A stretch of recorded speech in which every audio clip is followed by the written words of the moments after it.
चलो बच्चों, हम लोग पढ़ेंगे पाठ 9 महानदी की आत्मकथा।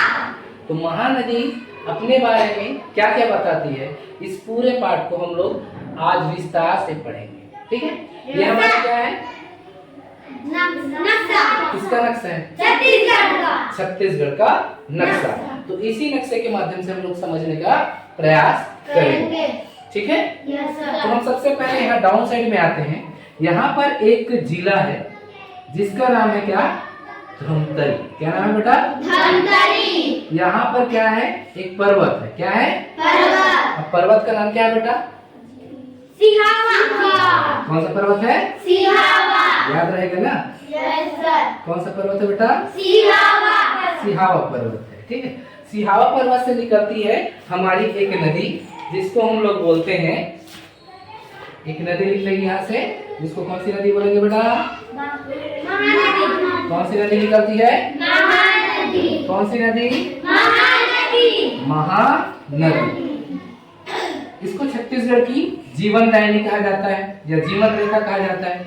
छत्तीसगढ़ की क्या बोलते हैं इसको? जीवनदायी। जीवनदायिनी। छत्तीसगढ़ की जीवनदायिनी नदी या छत्तीसगढ़ की जीवन रेखा। क्या बोलता है बेटा? जीवन रेखा। रेखा। ये छत्तीसगढ़ की सबसे बड़ी नदी है। कैसी नदी है? सबसे बड़ी नदी। सबसे बड़ी नदी है। ठीक है, याद रखना। ठीक है, जो हमारा महानदी है वो छत्तीसगढ़ की क्या है? सबसे बड़ी नदी है, और इसको छत्तीसगढ़ की क्या कहते हैं? जीवन रेखा कहते हैं। क्लियर है बेटा? Yes sir. क्लियर है कि नहीं है? यस। जैसे ये धमतरी किससे निकलती है? जैसे ये कहाँ से निकलती है? धमतरी से निकलती है। धमतरी से निकलने के पश्चात ये चली जाती है सीधा आरंग। कहाँ पर जाती है पहले? कहाँ पर बेटा? आरंग। आरंग नहीं, आरंग से पहले पहुंचती है राजिम। कहाँ पहुंचती है?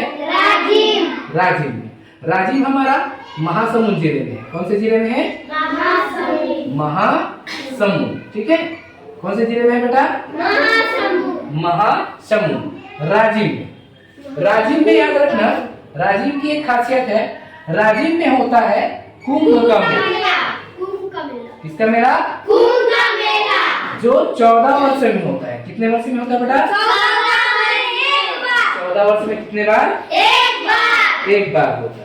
ठीक है, जैसे ही ये राजिम पहुंचता है, हमारी ये जो नदी है, तो यहाँ पर एक नदी यहाँ से निकल के आती है और यहाँ पर जाके मिल जाती है,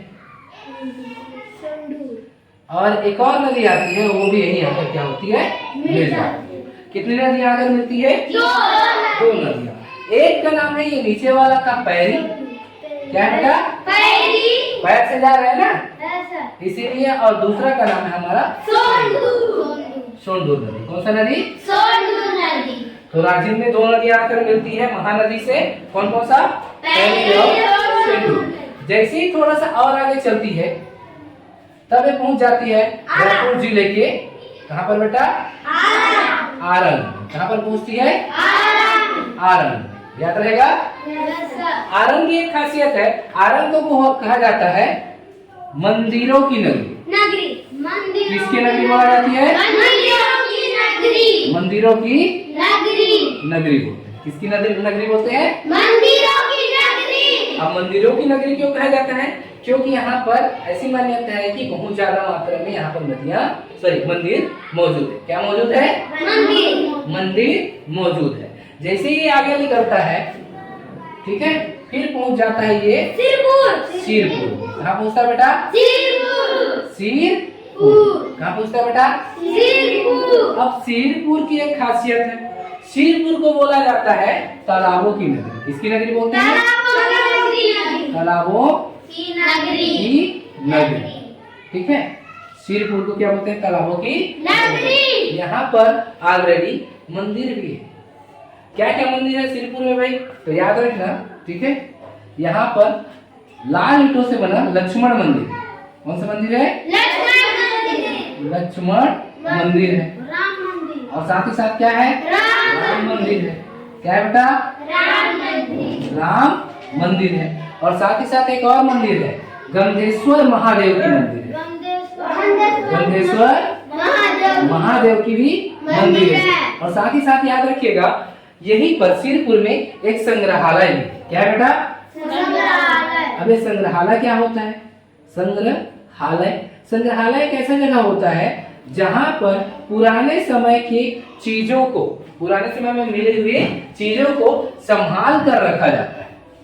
पुराने समय की जितनी भी चीजें हैं ना, जैसे कभी कभी ऐसा होता है, खोदते क्या मिलता है, कुछ मूर्ति मिलता है पत्थर का, पुराने जमाने का, जो 500-600 साल पहले का, तो उनको क्या करते हैं, संभाल के इस जगह पे इकट्ठा करके रखा जाता है, जिसको हम लोग बोलते हैं संग्रहालय। क्या बोलते हैं? तो याद रखना, हमारा जो सिरपुर है उसको बोलते हैं हम लोग तालाबों की नगरी, जहाँ पर 3 मंदिर मुख्यतः है। पहला लाल ईंट से बना लक्ष्मण मंदिर, फिर राम मंदिर, फिर गंधेश्वर महादेव की मंदिर, और वहाँ पर एक क्या है?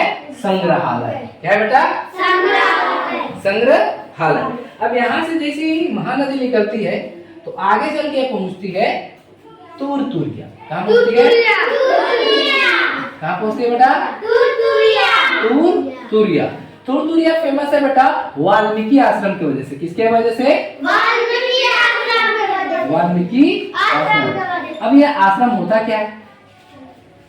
पुराने समय में क्या होता था? पुराने समय में बच्चों के लिए अलग से विद्यालय नहीं होते थे। जंगलों में ऋषि मुनि लोग आश्रम बना के रहते थे। क्या बना के रहते थे? जहाँ पर चाहे वो गरीब हो, चाहे अमीर हो, चाहे राजा हो, चाहे प्रजा हो, सबके बच्चे एक साथ वहीं रहकर क्या करते थे? पढ़ते थे। क्या करते थे बेटा? उसी के तर्ज पर आज भी हमारे यहाँ बहुत सारे आश्रम है ना, बीजापुर में बहुत सारे आश्रम के नाम से स्कूल है ना। ठीक, जैसे ही ये क्या होता है, आगे निकलता है, ठीक है, हमारा जो तुरतुरिया से जैसे ये आगे निकलता है तो ये पहुंच जाता है सिवरी नारायण। क्या पहुंचता है बेटा? सिवरी नारायण। अब सिवरी नारायण कौन से जिला में है भाई? जांजगीर चांपा। सिवरी नारायण कौन से जिला में है? जांजगीर चांपा। कौन सा जिला में बेटा? जांजगीर चांपा। अब इसकी भी एक खासियत है, यहाँ पर है हमारा सबरी मंदिर। कौन सा मंदिर? सबरी मंदिर। रामायण काल में क्या हुआ था? 2 चीज याद रखना यहाँ से रिलेटेड, ठीक है। रामायण काल में जब माता सीता को रावण उठाकर ले गया था, कौन उठाकर ले गया था? रावण उठाकर ले गया था। तो जब सीता माता को ढूंढते हुए राम जा रहे थे, किसको ढूंढते हुए?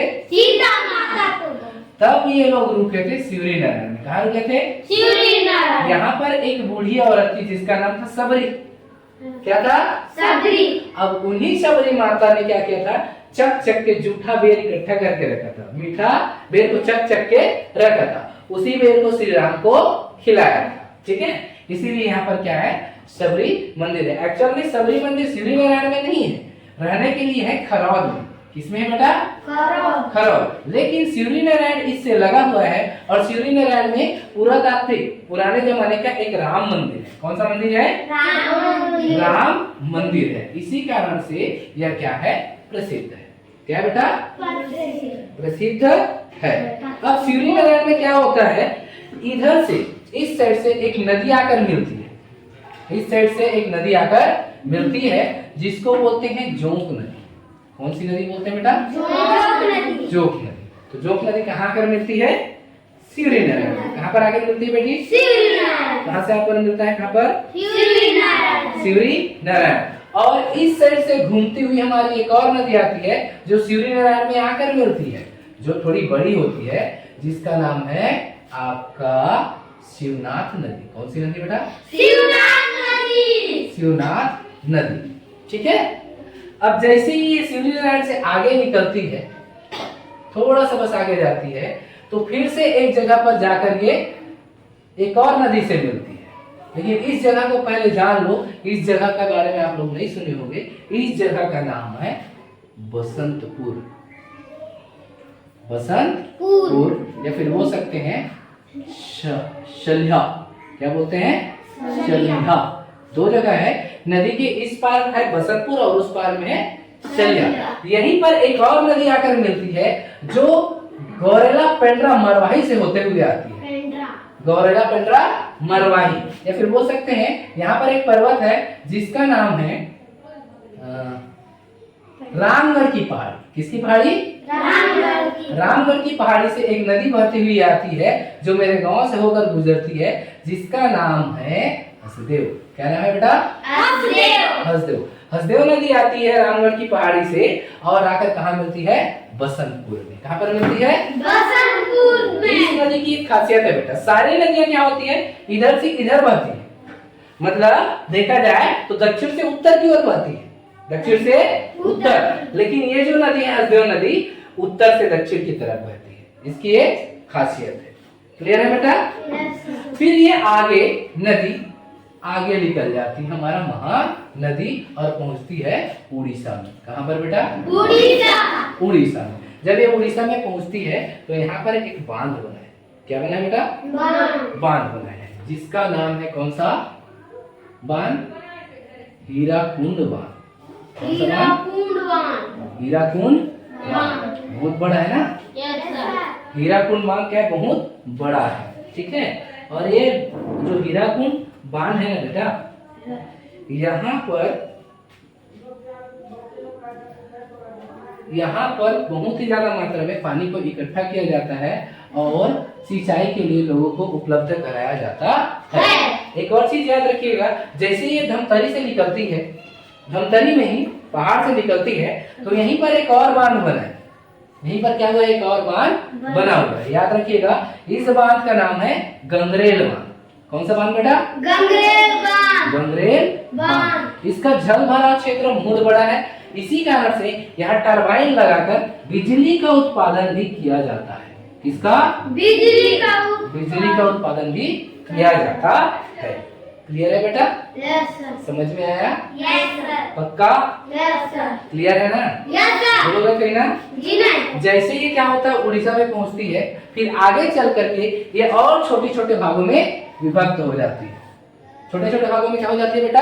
विभक्त हो जाती है। और वहां पर क्या करती है? अपनी जो मिट्टी है उसको इधर से लेकर जाती है, उधर छोड़ती जाती है, जिससे वहां की मिट्टी क्या होती है? उपजाऊ होती जाती है। और लास्ट में जाकर ये समुद्र है अरब सागर। कौन सा सागर बेटा? अरब सागर। कौन सा सागर? अरब सागर। अरब सागर में जाकर मिल जाती है। किसमें जाकर मिलती है? अरब सागर। अरब सागर में जाकर मिल जाती है। समझ में आया बेटा? तो फिर से एक बार रिपीट कर लें, बड़ा ध्यान से सुनिएगा। ठीक है। हमारे छत्तीसगढ़ के दक्षिणी हिस्से में मौजूद, दक्षिण बोल सकते हैं दक्षिण, ठीक है। कौन सा जिला है बेटा? धमतरी में पर्वत है जिसका नाम क्या है? सिहावा पर्वत से कौन सी नदी निकलती है हमारी? कौन सी नदी निकलती है? जैसी ये नदी निकलती है, यहाँ पर एक बांध बना है बेटा। बांध का नाम क्या है बेटा? गंगरेल बांध। कौन सा? एक्चुअल में जो गंगरेल बांध है रविशंकर जलाशय परियोजना से बना था। रविशंकर जलाशय परियोजना के तहत बना था। अभी नहीं, बहुत पहले साल का बना है। इसके बारे में हम लोग बाद में पढ़ेंगे। ठीक है, आगे कक्षाओं में पढ़ेंगे, हमारे अभी इस क्लास में नहीं है। रविशंकर जलाशय परियोजना के तहत बना है। ठीक है। अब यहाँ पर जल भरा होता है और बहुत ज्यादा मात्रा में क्या होता है? जल इकट्ठा होता है। इसी कारण से वहां पर बिजली उत्पादन भी किया जाता है। जैसे ये आगे निकलती है, सबसे पहले कहाँ पहुंचती है बेटा? राजिम। और राजिम में क्या होता है हमारा? कुंभ का मेला, जो कितने वर्षों में एक बार होता है? 14 वर्ष में एक बार। राजिम कहाँ पर है? महासमुंद। कौन से जिला में है? महासमुंद जिले में। यहाँ पर दो नदियां आकर मिलती है। सबसे पहले एक इधर से आती है पैर साइड से, इसीलिए क्या नाम है इसका? और दूसरा आता है हमारा कौन सा? दो नदियां आकर कहाँ मिलती है? राजिम। क्लियर है बेटा? जैसे ही आगे निकलते हैं तो हमारा जो नदी है महानदी कहाँ पहुँचती है? आरन। आरन को क्या बोलते हैं बेटा? मंदिरों की नगरी। क्योंकि यहाँ पर बहुत ज्यादा मात्रा में क्या है? हमारे मंदिर है। जैसे ही आगे और निकलता है कहाँ पहुँच जाता है? सिरपुर। सिरपुर को किसका क्या बोलता है बेटा? तालाबों की नगरी। किसकी नगरी? तालाबों की नगरी। यहाँ पर क्या है? लाल ईंटों से बना कौन सा मंदिर है? लक्ष्मण मंदिर। और कौन सा मंदिर? राम मंदिर। और साथ ही साथ गंगेश्वर मंदिर। मंदिर है। और यहाँ पर क्या है एक तो बेटा? संग्रहालय। संग्रहालय है। क्या है? संग्रहालय। संग्रहालय। जैसे यहाँ कहाँ पहुँचती है ये? सिरपुर। ठीक है, सिरपुर से जैसे ये आगे निकलती है तब कहाँ पहुँचती है ये? कहाँ पहुँचती है बेटा? शिवनारायण। शिवरीनारायण। अब शिवरीनारायण में दो नदियां आकर मिलती है। पहला कौन सा? शिवनाथ। शिवनाथ। और दूसरा कौन सा? तुरिया। नहीं बेटा, ये नदी आकर मिलती है। कौन सी? जोक नदी। लेकिन यहीं पर शिवरीनारायण पहुंचने से पहले ये पहुंचती है कहाँ पर? तुरतुरिया। कहाँ पर? तुरिया। और तुरतुरिया में क्या है बेटा? वाल्मीकि आश्रम। कौन सा आश्रम है? वाल्मीकि आश्रम। और शिवरीनारायण में किसकी मंदिर है? सबरी मंदिर। एक्चुअल में सबरी मंदिर कौन से जगह पर है? खरौद में बेटा। कहाँ पर? खरौद। शिवरीनारायण में कौन सा मंदिर है? राम मंदिर। राम मंदिर। कौन सा मंदिर है? राम मंदिर। और ये कौन से जिला में है? जांजगीर चांपा। जैसे ही ये कहाँ पहुँचती है? शिवरीनारायण पहुँचती है। तो शिवरीनारायण में दो नदी आकर मिलती है। इधर से आती है हमारा कौन सी नदी? जोक नदी। और इधर से घूमते हुए कौन सी नदी आती है बेटा? शिवनाथ। शिवनाथ नदी। जैसे यहाँ से निकलती है ये पहुँचती है कहाँ? बसंतपुर। या बोल सकते हैं क्या पहुँचती है? सलिया। कहाँ पहुँचती है? सलिया। अब यहाँ पर क्या होता है? ऊपर से रामगढ़ की पहाड़ी से रायगढ़ गौरेला पेंड्रा मरवाही में मौजूद रामगढ़ की पहाड़ी से एक नदी आती है जिसका नाम क्या है बेटा? हसदेव। वो आकर कहाँ पर मिलती है? बसंतपुर। कहाँ पर मिलती है? बसंतपुर। यहाँ से फिर से जब आगे निकलती है तो निकल के कहाँ पहुँच जाती है? उड़ीसा। उड़ीसा में कौन सा बांध बना है बेटा? हीराकुंड बांध। कौन सा बांध? हीराकुंड बांध। जैसे ही आगे निकलती है और कई हिस्सों में बढ़ जाती है और लास्ट में जाके किसमें मिल जाती है? समुद्र। अरब सागर। कहाँ पर मिल जाती है बेटा? अरब सागर। अरब सागर। याद रखिएगा, महानदी छत्तीसगढ़ की सबसे बड़ी नदी है। ठीक है, और इसको क्या बोलते हैं? छत्तीसगढ़ की जीवन रेखा कहते हैं। महानदी को क्या बोलते हैं? छत्तीसगढ़ की जीवन रेखा। जीवन रेखा। समझ में आया बेटा? Yes sir. क्लियर है? Yes sir. याद रहेगा? Yes sir. पक्का? Yes sir.